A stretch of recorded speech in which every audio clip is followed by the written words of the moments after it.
लिख रहा हूं मैं, डाल लो हेडिंग जल्दी से, nucleophilic substitution reaction, nucleophilic substitution reaction. बताओ जी। भैया ये तो पहले भी पढ़ी थी। ओहो, हेडिंग तो चेक करो। दैट इज इलेक्ट्रोफिलिक, जब हमने पढ़ी थी बी इलेक्ट्रो। तो हो गई। अरे नहीं, पहले भी पढ़ी थी जब हमने रिएक्शन विद KCN और AgCN के साथ KCN, हाँ, AgCN, ओ सही, AgNO2 के नहीं, हाँ। हाँ सही कह रहे हो, सही कह रहे हो, केसीएन और एजीसीएन पढ़ी थी, लेकिन जब हमने पढ़ी थी nucleophilic substitution reaction of haloalkane, now it is nucleophilic substitution reaction of haloarene. सही है, डाल लो, एक्सटेंड कर लो heading, nucleophilic substitution reaction of haloarene, substitution reaction, nucleophilic substitution reaction of haloarene, of haloarenes. सही है जी, ये तो ना पढ़ी है हमने, तो हेलोएरीन की इलेक्ट्रोफिलिक पढ़ी थी। बताना कोई, न्यूक्लियोफाइल का मतलब क्या होता है? न्यूक्लियोफाइल, पॉजिटिव चार्ज के पास अट्रैक्ट होने वाली स्पीशीज। हाँ जी, मतलब कि जिनके ऊपर खुद या तो नेगेटिव चार्ज हो या फिर लोन पेयर हो, दैट इज न्यूक्लियोफाइल। न्यूक्लियोफाइल मतलब कि जिनके पास इलेक्ट्रॉन ज्यादा है, सही है ना, न्यूक्लियोफाइल मतलब कि इलेक्ट्रॉन ज्यादा। ध्यान रखना, दो चीजें हैं, एक है इलेक्ट्रोफाइल, एक है न्यूक्लियोफाइल। इलेक्ट्रोफाइल का मतलब होता है जिनके पास इलेक्ट्रॉन की कमी है, इलेक्ट्रो मींस इलेक्ट्रॉन, फाइल मतलब कमी, इन पे इलेक्ट्रॉन की कमी है, वो होता है इलेक्ट्रोफाइल, सही है ना। और न्यूक्लियोफाइल जिन पे इलेक्ट्रॉन ज्यादा है, सिंपल सा फंडा। अब हम लोग पढ़ने वाले हैं nucleophilic substitution reaction of haloarenes, ठीक है, सही है भाई, इंपॉर्टेंट डाल देना। और पहले देखो जरा, ध्यान से देखना, ध्यान से। अभी मैंने तुमको बताया इलेक्ट्रोफाइल का मतलब होता है जिनके पास इलेक्ट्रॉन की कमी है, that means which have positive charge. और न्यूक्लियोफाइल का मतलब होता है जिन पे इलेक्ट्रॉन्स एक्सेस अमाउंट में, that means they have either lone pair और कंटेन्स नेगेटिव चार्ज। अब यहाँ पर देखना जरा, हम लोग बात कर रहे हैं हेलो एरीन्स की, मतलब कि ये हेलो एरीन्स, हेलो एरीन्स के ऊपर न्यूक्लियोफिलिक सब्स्टिट्यूशन रिएक्शन की। ये रहा हेलो एरीन, ऊपर की तरफ लगा दिया मैंने क्लोरीन। न्यूक्लियोफिलिक सब्स्टिट्यूशन रिएक्शन मतलब कि अटैक करने कौन आएगा? न्यूक्लियोफाइल अटैक करने आएगा, सही है ना। न्यूक्लियोफाइल क्या आएगा? अटैक करने, मतलब कि जिसके पास इलेक्ट्रॉन ज्यादा है वो अटैक करने आएगा। दैट मींस अगर मान लो इलेक्ट्रॉन ज्यादा है तो मैंने कह दिया नेगेटिव चार्ज उस पर, सही है ना, नेगेटिव चार्ज है वो अटैक करने आएगा। अब नेगेटिव चार्ज जब अटैक करने आता है ना, मतलब कि जब न्यूक्लियोफाइल अटैक करने आता है तो वो बेंजीन के ऊपर अटैक करता है, सही है ना। इलेक्ट्रोफिलिक सब्स्टिट्यूशन रिएक्शन जो होती हैं वो होती है बेंजीन रिंग पर, मतलब कि जो हमने पढ़ी थी ऑर्थो मेटा पैरा, फिर हमने फंडा भी देखा था ओपीएम वाला, ऑक्सीजन प्रेजेंट मेटा वाला, वो तो थी बेंजीन रिंग के ऊपर। लेकिन जब न्यूक्लियोफाइल अटैक करने आता है तो वो अटैक करता है यहाँ पर फंक्शनल ग्रुप पे, मतलब कि न्यूक्लियोफाइल हटाएगा और इसे हटाकर खुद लग जाएगा, सही है। न्यूक्लियोफाइल क्या चाहता है कि मैं क्लोरीन को हटाऊं और क्लोरीन को हटाने के बाद मैं खुद यहां पर लग जाऊं, सिंपल, और नेगेटिव चार्ज दे दूं क्लोरीन को, ये है न्यूक्लियोफाइल का मकसद, सही है ना। न्यूक्लियोफिलिक सब्स्टिट्यूशन रिएक्शन इसे कहते हैं। अब हमारे पास हेडिंग क्या है? Nucleophilic substitution reaction. पहली बता रहा हूँ क्वेश्चन किस फॉर्म में आएगा, क्वेश्चन आएगा nucleophilic substitution reaction does not happens on haloarene, या फिर why it is impossible to do nucleophilic substitution reaction on haloarene, मतलब कि ये रिएक्शन नहीं हो सकती, ये रिएक्शन क्या है? इम्पॉसिबल है। हमको बताना है रीजन, कारण बताना है, कारण, कारण है तीन, केवल तीन कारण है, ध्यान से देखना तीन कारण कौन कौन से हैं, और इनको इसी फॉर्मेट में याद करना है, मतलब कि जो पहले बता रहा हूं पहले, जो दूसरे बताऊंगा दूसरे पे, तीसरा तीसरे पे, क्योंकि अगर क्वेश्चन आया 2 नंबर का तो इसी फॉर्मेट में लिखना है। मतलब कि सबसे इंपॉर्टेंट कारण है दैट इज रेजोनेंस स्टेबलाइजेशन।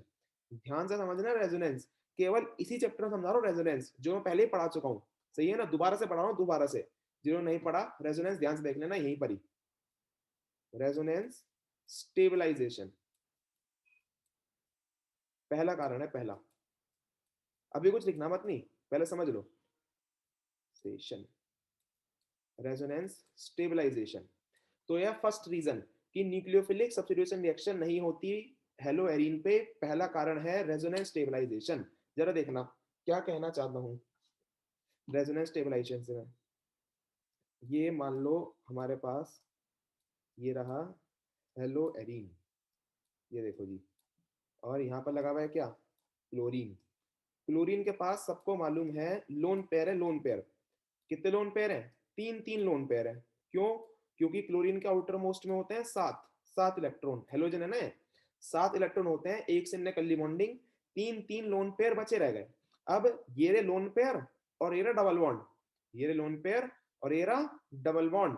सबको मालूम है रेजोनेंस में क्या होता है, जब भी double bond, lone pair, positive charge या फिर नेगेटिव चार्ज। सही है भाई, जब भी double bond, lone pair, positive charge या फिर नेगेटिव चार्ज, इनके ऑल्टरनेट पोजीशन पे आता है, तो ये अपनी पोजीशन चेंज करते रहते हैं और बनाते हैं रेजोनेटिंग स्ट्रक्चर्स। ध्यान से देखना कैसे बनाते हैं रेजोनेटिंग स्ट्रक्चर, कैसे बनाते हैं। ये रहा लोन पेयर, ये क्या करेगा, लोन पेयर यहां से जाएगा, यहां से यहां इस वाले पोजीशन पे, क्योंकि डबल बॉन्ड कहा जाएगा, डबल बॉन्ड आ जाएगा ऊपर की तरफ। देखो क्या कहना चाह रहा हूं मैं, ये बनाया मैंने बेंजीन,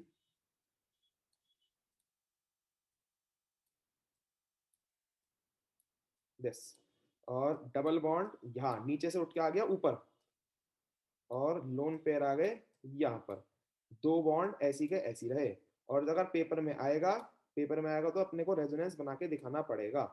सही है ना, केवल लिखने से काम नहीं चलेगा कि रेजोनेटिंग स्ट्रक्चर, रेजोनेंस स्टेबलाइजेशन होती है, इस वजह से वो क्या कहते हैं न्यूक्लियोफिलिक सब्स्टिट्यूशनेशन नहीं करता, अपने को बनाना भी पड़ेगा। देखो जरा, तो यहाँ पर बाकी के दो लोन पेयर तो ऐसी कैसी रह गए, और यहाँ पर आगे लोन पेयर कूद कूद के यहाँ पर। अब सेकंड टाइम क्या होगा, लोन पेयर पहले यहाँ से यहाँ इस पोजीशन पे आ गया, अब लोन पेयर यहाँ से यहाँ आ जाएगा, ये रहा, ये गया लोन पेयर।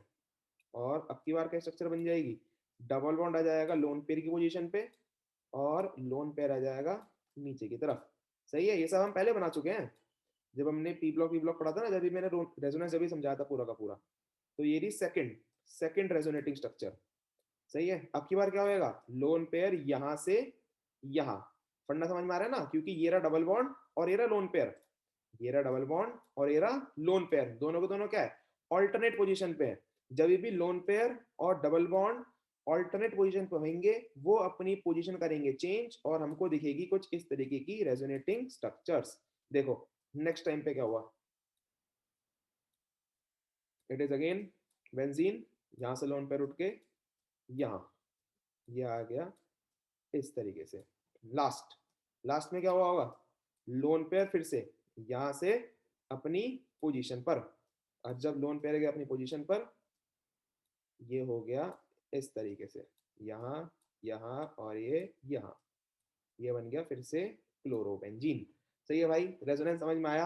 अब जरा देखना रेजोनेंस की वजह से फर्क क्या पड़ा, मतलब कि हम लोग बॉन्ड क्यों नहीं बनाते, हम लोग बॉन्ड इसी वजह से नहीं बनाते क्योंकि लोन पेयर जो है वो रोटेट कर रहा है, कॉन्टिन्यूसली लोन पेयर रोटेट कर रहा है। अगर कंटिन्यूसली लोन पेयर रोटेट कर रहा है तो देखो स्टार्टिंग में कैसे थे बॉन्ड्स, देख रहे हो स्टार्टिंग में कैसे थे, एक यहाँ और एक यहाँ, फिर कैसे हो गए यहाँ यहाँ यहाँ, फिर से क्या आएगा दोबारा से यहाँ यहाँ यहाँ, फिर से क्या आएगा दोबारा से इस तरीके से। मतलब कि बॉन्ड क्या कर रहे हैं, ये इस तरीके से रोटेट कर रहे हैं, इस तरीके से क्या कर रहे हैं, आपस में ये रोटेशन लगा रहे हैं इस तरीके से।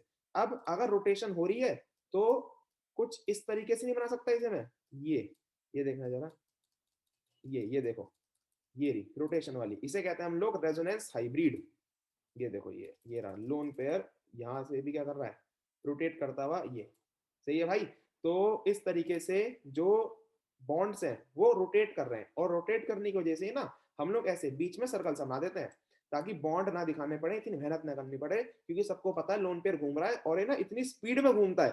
अगर तुम कभी इसे माइक्रोस्कोप से देखोगे ना तो इतनी स्पीड में घूमता है कि हमको यहाँ पर रिंग ही दिखता है, ऐसे बॉन्ड्स नहीं दिखते हैं। सही है, तो इसे कहते हैं हम लोग रेजोनेंस हाइब्रिड। हाइब्रिड का मतलब जो हमारे पास सारे के सारे स्ट्रक्चर एक साथ दिखाता है, कि मतलब कि लोन पेयर पहले यहाँ पे था और फिर लोन पेयर कहाँ गया यहाँ पर, और फाइनली अपनी पोजीशन पर चला गया। तो इसे कहते हैं हम लोग रेजोनेंस हाइब्रिड, रेजोनेंस हाइब्रिड।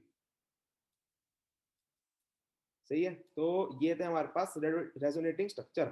अब सवाल क्या आएगा कि रेजोनेटिंग स्ट्रक्चर तो ठीक है हमको बनाने आ गए, हमको आते हैं रेजोनेटिंग स्ट्रक्चर बनाने, लेकिन इससे फर्क क्या पड़ेगा न्यूक्लियोफिलिक सब्स्टिट्यूशन रिएक्शन पे, जरा ध्यान से देखना, बस एक बार समझाऊंगा, एक बार फिर पूछ रहा हूँ किसी से भी सारी की सारी एक्सप्लेनेशन, ध्यान से देखते रहना। न्यूक्लियोफाइल का काम क्या था, न्यूक्लियोफाइल का काम था यहाँ से ऊपर से क्लोरीन को हटाना और खुद लग जाना, ऊपर से क्लोरीन को हटाना खुद लग जाना। लेकिन न्यूक्लियोफाइल ने गलती कर दी। गलती क्या करी, न्यूक्लियोफाइल को लगा कि अगर मैं यहाँ पर अटैक करूंगा तो केवल मेरे को ये सिंगल बॉन्ड तोड़ना पड़ेगा। समझ में आ रहा है, अगर न्यूक्लियोफाइल यहाँ पर अटैक करेगा तो न्यूक्लियोफाइल का लगा कि मेरे को यहाँ पर केवल ये सिंगल बॉन्ड तोड़ना पड़ेगा। लेकिन ऐसा नहीं हुआ, ऐसा नहीं हुआ। न्यूक्लियोफाइल जब अटैक करने आया यहाँ पर सिंगल बॉन्ड नहीं था, देखो ये री रेजोनेंस हाइब्रिड दिख रहा है, it has a partial double bond character, ये डॉट डॉट डॉट दिख रहे हैं, यहाँ पर क्या है पार्शियल डबल बॉन्ड कैरेक्टर है। पार्शियल डबल बॉन्ड का मतलब पूरा डबल बॉन्ड नहीं है ना, पार्शियल डबल बॉन्ड है, सही है ना, थोड़ा थोड़ा डबल बॉन्ड कैरेक्टर यहाँ पे मौजूद है। क्यों क्यों मौजूद है, ड्यू टू रेजोनेंस। तुम देख पा रहे हो कि 90% देखो, स्टार्टिंग की छोड़ दो और एंडिंग की छोड़ दो, ये दो स्ट्रक्चर छोड़ दो, और बीच की स्ट्रक्चर में देखो ये रहा डबल बॉन्ड, ये रहा डबल बॉन्ड, ये रहा डबल बॉन्ड, मतलब कि 3 स्ट्रक्चर्स में डबल बॉन्ड है और 2 स्ट्रक्चर में केवल सिंगल बॉन्ड है। इसी वजह से ना ही ये पूरा सिंगल बॉन्ड है ना ही पूरा डबल बॉन्ड है, it has partial double bond character. सही है बच्चे, फंडा समझ में आ रहा है, पार्शियल डबल बॉन्ड करेक्टर का, due to resonance haloarenes has partial double bond character, so no nucleophile has the ability to break this partial double bond। किसी न्यूक्लियोफाइल में इतना दम नहीं है कि वो पार्शियल डबल बॉन्ड को तोड़ दे। सही है, न्यूक्लियोफाइल सोच के आया था कि सिंगल बॉन्ड तोड़ूंगा, खटाखट रिएक्शन हो जाएगी और चिपक जाऊंगा बेंजीन के ऊपर, लेकिन ऐसा नहीं हुआ ना। यहाँ पर क्या निकला, पार्शियल डबल बॉन्ड करेक्टर निकला। अब किसी भी न्यूक्लियोफाइल में दम नहीं है कि वो क्या कर दे, यहाँ से डबल बॉन्ड तोड़ के और जब लग जाए। सही है, यही था, यही समझने लायक यही था। बाकी के जो 2 रीजन है ना वो बिल्कुल बस काम चलाऊ रीजन है, उनको लिखना जरूरी है बस। लेकिन जो मेन एग्जामिनर देखेगा वो यही देखेगा, रेजोनेंस स्टेबलाइजेशन, कि तुमने रेजोनेंस स्टेबलाइजेशन लिखा है नहीं लिखा, या फिर तुमने ये रेजोनेटिंग स्ट्रक्चर बनाई है नहीं बनाई, लेकिन रीजन बताने जरूरी है। जरा देखना रीजन क्या है, एक सेकेंड बस, इसे करेंगे अभी हम 1 मिनट में, पहले ये रीजन देख लो। देखो जरा, तो रीजन क्या है, दूसरा दूसरा reason, due to instability of phenyl carb cation, instability, अभी कुछ लिखना मत, पूरा लिखवाना है। इंस्टेबिलिटी अभी केवल याद करते रहेंगे साथ साथ, instability of phenyl carbocation. देखो ये जरा, due to instability of phenyl carbocation, इसका क्या मतलब है, जब भी कोई भी न्यूक्लियोफाइल अटैक करने आएगा on haloarene, that means on chlorobenzene, तो क्लोरीन को अपनी जगह खाली करनी पड़ेगी, मतलब कि क्लोरीन को यहाँ से निकलना पड़ेगा। अगर सोचो न्यूक्लियोफाइल आ रहा है और क्लोरीन निकल गया, क्लोरीन क्या हुआ, यहाँ से निकल गया, क्लोरीन को निकाल दिया गया, तो क्लोरीन निकलेगा Cl नेगेटिव की फॉर्म में, क्लोरीन निकलेगा Cl नेगेटिव फॉर्म में। ये मैं एक हाइपोथेटिकल सिनेरियो बता रहा हूँ, ऐसा होता नहीं है, सही है ना। लेकिन क्लोरीन मान लो आ गया, बहुत स्ट्रॉन्ग न्यूक्लियोफाइल आ गया और रेजोनेंस को भी ने तोड़ दिया, ठीक है ना, रेजोनेटिंग स्ट्रक्चर की वजह से जो यहाँ पे आया था ना पार्शियल डबल बॉन्ड कैरेक्टर आए थे वो ने तोड़ दिए, सही है ना, और यहाँ से Cl नेगेटिव अलग निकाल दिया और यहाँ पर लगा दिया पॉजिटिव चार्ज। तो जो ये स्पीशीज बनी है इसे कहते हैं हम लोग फिनाइल कार्ब कटायन। सही है, ये जो बनी है that is known as phenyl carbocation. Phenyl क्यों, क्योंकि बेंजीन है, तो हमें पता है बेंजीन का दूसरा नाम क्या है, फिनाइल है। और कार्ब कटायन, कार्ब कटायन का मतलब क्या होता है, कार्बन के ऊपर cation, cation means positive charge, तो इसका नाम है फिनाइल कार्ब कटायन। ध्यान रखना, जो ये फिनाइल कार्ब कटायन है it is very unstable in nature, क्या ये बहुत ज्यादा अनस्टेबल नेचर का है। So phenyl carbocation is highly unstable in nature. तो अगर किसी न्यूक्लियोफाइल ने दम लगाकर इसे तोड़ भी दिया, पार्शियल डबल बॉन्ड कैरेक्टर किसी न्यूक्लियोफाइल ने अगर तोड़ भी दिए, तो बनेगा फिनाइल कार्ब कटायन जो कि अपने आप में अनस्टेबल नेचर का है, तो ये दोबारा से रिएक्ट कर लेगा Cl नेगेटिव से और बना लेगा क्लोरोबेंजीन। देख रहे हो मैंने क्या लगाया यहाँ पे, रिवर्सिबल लगाई, रिवर्सिबल। अगर किसी ने इसे तोड़कर फिनाइल कार्ब कटायन बना भी दिया तो ये क्या है, अनस्टेबल नेचर का है, दोबारा से रिएक्ट कर देगा Cl नेगेटिव से और बना लेगा क्लोरोबेंजीन। ये था सेकंड रीजन, ठीक है। इसमें लिखेंगे न्यूक्लियोफिलिक सब्स्टिट्यूशन रिएक्शन ऑफ हेलोएरिन के अंदर एरोमेटिक हैलाइड्स, इसमें लिखेंगे जल्दी से, aromatic halides don't prefer, aromatic halides don't prefer nucleophilic substitution reaction, nucleophilic substitution reaction due to given three reason, due to given three reason. First डालेंगे resonance stabilisation, first is resonance stabilisation, resonance stabilisation पहली, इसमें लिखेंगे due to the presence of, due to the presence, अब लिखते लिखते पढ़ते भी रहना, ऐसे नहीं कभी अंधों की तरह लिखते रहो, लिखते लिखते पढ़ते भी रहना, कहीं गलत हो जाना तो मेरे को बता देना। Due to presence of lone pair of electron, due to presence of lone pair of electron on halogen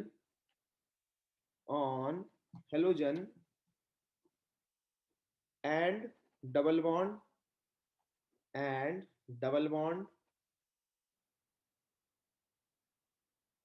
in the benzene ring, and double bond in the benzene ring, they show delocalization, they show delocalization, ये लिखी spelling, delocalization, they show delocalization of pi electron, they show delocalization of pi electron, that is number of resonating structure, that is number of resonating structures are formed which develop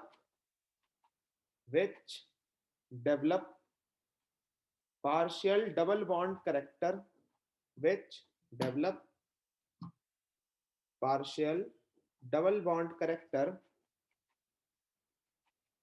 between carbon and halogen, between भैया double bond character CHARACTER,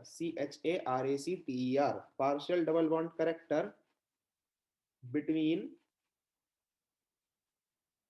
carbon and halogen, and it is impossible to break, and it is impossible to break this bond, and it is impossible to break this bond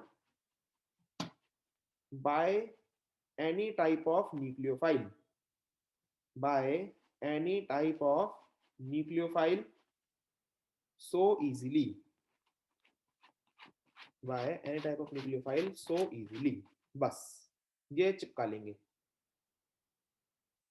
सारे के सारे resonance hybrid के साथ, इसके ऊपर एक positive charge और लगा लेना ये, क्योंकि जब लोन पेयर जाता है ना घूमने तो नेगेटिव चार्ज डिक्लाइज हुआ है, सो इसके ऊपर आ जाता है टेम्परेरी पॉजिटिव चार्ज, और फिर जब लोन पेयर वापस आ जाता है तो पॉजिटिव चार्ज चला जाता है।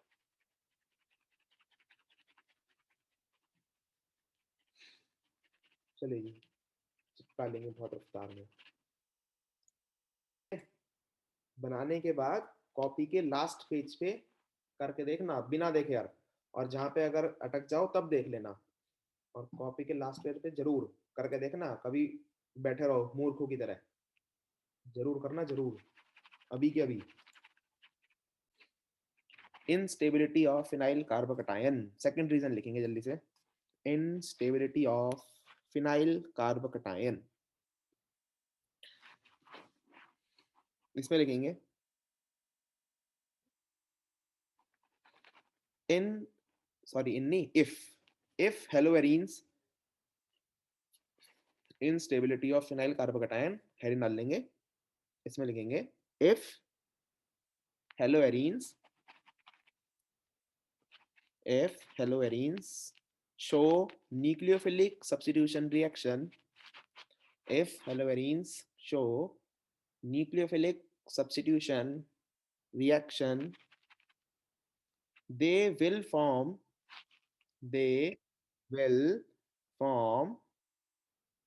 phenyl carbocation.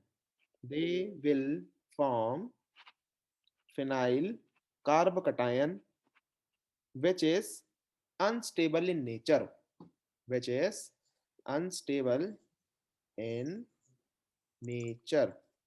भैया एक बात और बोलना, कहाँ से स्टार्टिंग से nucleophilic nucleophilic which is unstable in nature. So nucleophilic substitution reaction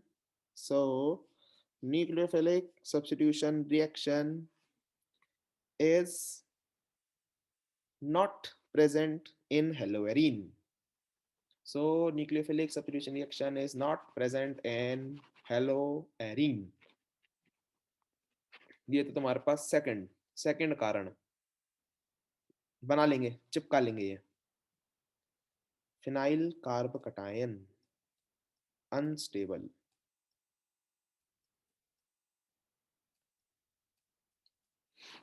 जल्दी चिपका लेंगे और फिर हेडिंग डाल लेंगे हाइब्रिडाइजेशन.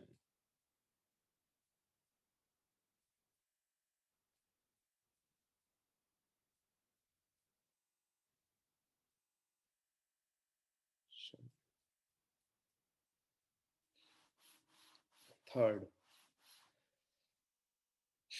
बनाने के बाद हेडिंग डाल लेंगे हाइब्रिडाइजेशन. और इसे लिखते लिखते समझना, लिखते लिखते बहुत आसान है, कुछ नहीं है, बस लिखते लिखते समझ लेना. हाइब्रिडाइजेशन के अंदर लिखेंगे due to partial double bond character, due to partial double bond character, due to partial double bond character between carbon and halogen, between carbon and halogen, its hybridization is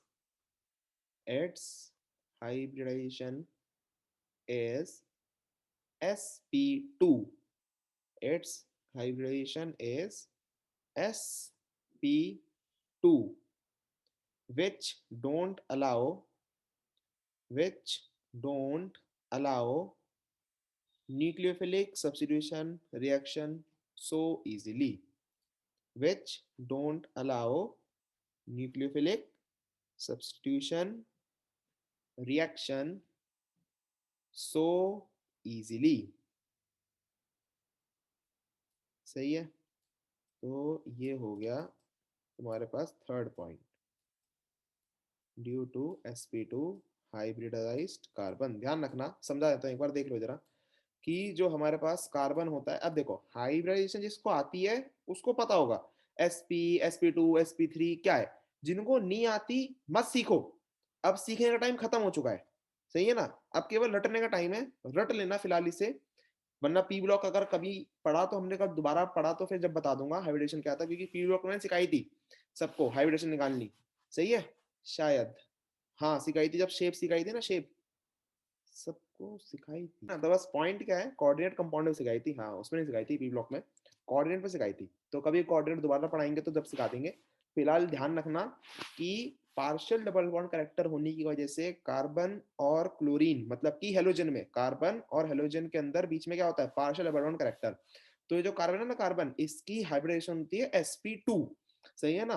अगर हाइब्रिडेशन sp2 है तो sp2 hybridization nucleophilic substitution reaction को allow नहीं करती, means sp2 hybridised carbon does not favour nucleophilic substitution reaction. Simple. यह तीसरा point, अरे unimportant है, मतलब ये कुछ ज्यादा मायने रखता, ज्यादा जो मेन बड़ा कारण है दैट इज रेजोनेंस स्टेबलाइजेशन।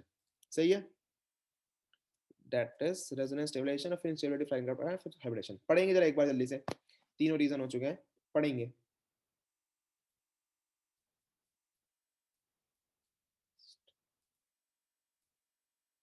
जल्दी से रीड करेंगे एक बार, तीनों पॉइंट्स में क्या क्या लिखा है। सुन रहा हूँ अभी इंग्लिश में, पॉइंट टू पॉइंट वही सुनाना है जो लिखा है, जल्दी से याद करेंगे। आओ जी देखो, तो हमने ये पढ़ लिया तीन कारण, सही है ना, जिससे न्यूक्लियोफिलिक सब्स्टिट्यूशन रिएक्शन नहीं होती। अब लेकिन हम लोग पढ़ने बैठे हैं केमिस्ट्री, और केमिस्ट्री में क्या होते हैं, दवा के एक्सेप्शन होते हैं, दवा के एक्सेप्शन।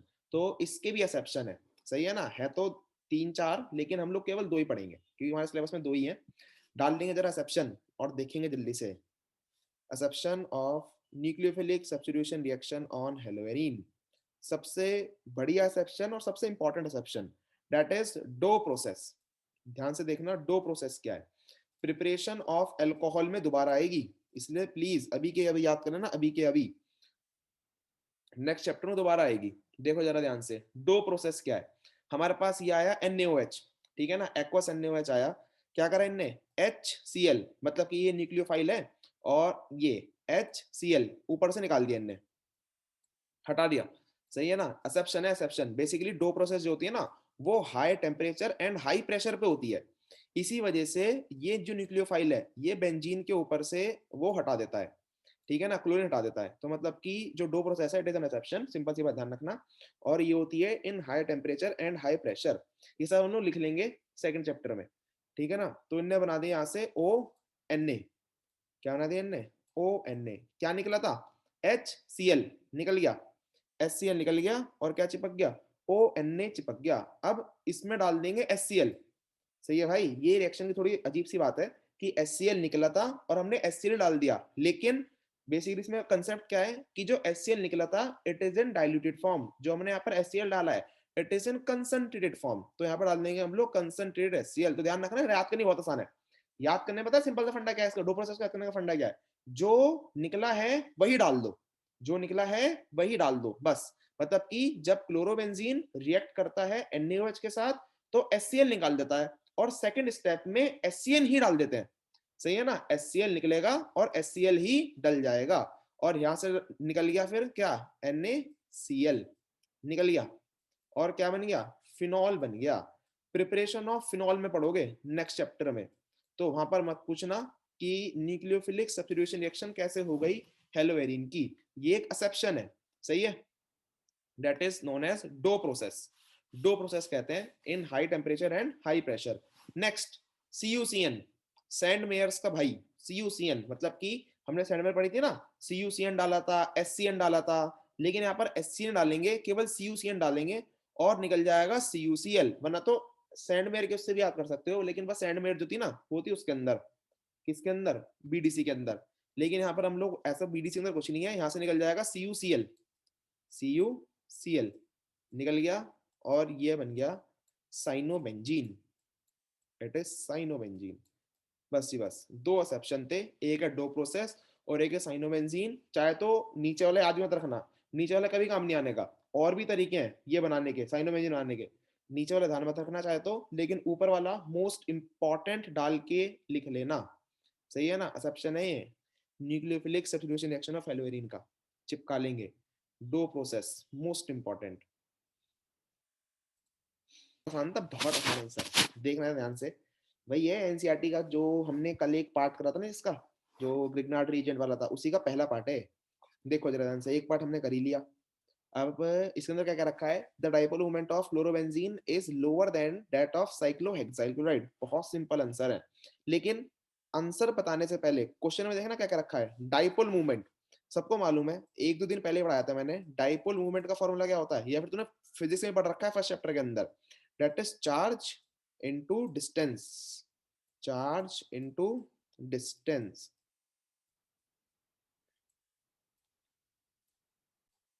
देखो तो म्यू हो गया चार्ज इनटू डिस्टेंस, और ये बनाया मैंने क्लोरोबेंजीन, ये बनाया मैंने साइक्लोहेक्साइल क्लोराइड। इसी वजह से कहते हैं नेमिंग आनी जरूरी है, क्योंकि अगर तुमको यही नहीं पता होगा कि साइक्लोहेक्साइल क्लोराइड है क्या, तो तुम करोगे कैसे क्वेश्चन, सही है ना, क्वेश्चन तो भी खत्म हो जाएगा तुम्हारा।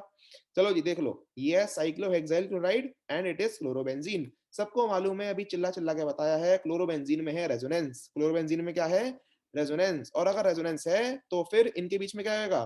Partial double bond character. देख रहे हो, ये रहा पार्शियल डबल बॉन्ड करेक्टर, बना दिया जी, resonance hybrid and there is partial double bond character. But cyclohexyl chloride में कोई पार्शियल डबल बॉन्ड करेक्टर नहीं है, तो हम कह सकते हैं, क्या कह सकते हैं, कि इसके अंदर है पार्शियल डबल बॉन्ड करेक्टर और इसमें क्या है? केवल सिंगल बॉन्ड। और सबको मालूम है कि सिंगल बॉन्ड की लेंथ बहुत ज्यादा बड़ी होती है, डबल बॉन्ड उससे छोटा, ट्रिपल बॉन्ड सबसे छोटा। सिंपल सा फंडा मालूम है ना, पहले बताया था मैंने कि बड़ी चौक होगी, अगर समझ रहे हो, बड़ी चौक होगी तो उसको तोड़ना आसान है, छोटी चौक को तोड़ना मुश्किल है। सही है ना, तो इसलिए सिंगल बॉन्ड बहुत ज्यादा लंबा होता है, इसी वजह से साइन टूट जाता है। डबल बॉन्ड उससे छोटा, देर लगती है तोड़ने में, लेकिन ट्रिपल बॉन्ड सबसे ज्यादा छोटा, तो फिर सबसे ज्यादा स्ट्रॉन्ग कौन सा हुआ? Triple bond. तो ध्यान रखना, इसमें है डबल बॉन्ड, इसमें है सिंगल बॉन्ड। यहाँ पर देख रहे हो डबल बॉन्ड होने की वजह से क्या हो जाएगा? डिस्टेंस कम। डबल बॉन्ड क्या है? छोटा है। अगर डिस्टेंस कम है तो mu is equals to charge into distance. यहाँ पर डिस्टेंस कितना है? कम है, कम, स्मॉल डिस्टेंस। और यहाँ पर क्या है? Mu is equals to charge into distance. यहाँ पर डिस्टेंस ज्यादा है क्योंकि यहाँ पर क्या है? सिंगल बॉन्ड, सिंपल सा फंडा। और अगर इसका डिस्टेंस ज्यादा है तो म्यू क्या होगा? ज्यादा। और अगर इसका डिस्टेंस कम है तो म्यू क्या होगा? कम, because mu is directly proportional to distance. सही है बच्चे, फंडा समझ में आ रहा है ना? Mu is directly proportional to distance, तो यहाँ पर डिस्टेंस कम है, इसी वजह से क्लोरोबेंजीन का डाइपोल मूवमेंट कम है। और यहाँ पर डिस्टेंस ज्यादा है, तो साइक्लोहेक्साइल क्लोराइड का डाइपोल मूवमेंट भी ज्यादा है। खत्म, ये था क्वेश्चन। सही है, एक कंसेप्ट पढ़ाया था मैंने 4-5 दिन पहले ही, जब मैंने डाइपोल का क्वेश्चन करा था, और एक पढ़ा था 2 मिनट पहले ही। और ये तुम्हें पता होना चाहिए कि सबसे ज्यादा longest bond is single bond, और ट्रिपल बॉन्ड क्या होता है? बहुत ज्यादा छोटा, शॉर्ट। सही है, क्वेश्चन लिख लेंगे, क्वेश्चन लिख लेंगे और ये सब बना लेंगे, ठीक है ना? ये नहीं लिखवाऊंगा इसे कल, आंसर इसका कल लिखवा दूंगा, ठीक है? Mu is directly proportional distance, mu is equal to charge in distance, बना लेंगे ताकि तुमको याद रहे, तुमको रिवाइज करते हैं तो भूल ना जाओ। सही है ना? और इसे लिखवाऊंगा कल, बाकी करेंगे कल।